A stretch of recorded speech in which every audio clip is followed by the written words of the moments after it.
सूबाई दारुल हुकूमत लाहौर के इलाके नवाब टाउन की ओपीएफ सोसाइटी में स्कूटी चलाती लड़की से मोबाइल छीनने की वारदात पेश आई, जिसकी सीसीटीवी फुटेज मंजर आम पर आ गई।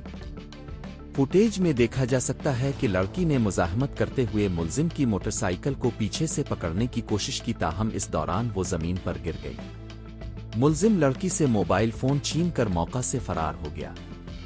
पुलिस के मुताबिक मुतासरा लड़की के वालिद साकिब की मुद्दत में नामालूम मुलजिम के खिलाफ मुकदमा दर्ज कर लिया गया है। नवाब टाउन पुलिस का कहना है कि सीसीटीवी फुटेज और दीगर जराए की मदद से मुलजिम को ट्रेस किया जा रहा है। एसपी सदर राना हुसैन ताहिर ने वाक़ये का नोटिस लेते हुए एसएचओ नवाब टाउन को हिदायत जारी की है कि मुलजिम को फौरी तौर पर गिरफ्तार किया जाए, जबकि पुलिस का कहना है कि मुलजिम की गिरफ्तारी जल्द यकीनी बनाई जाएगी।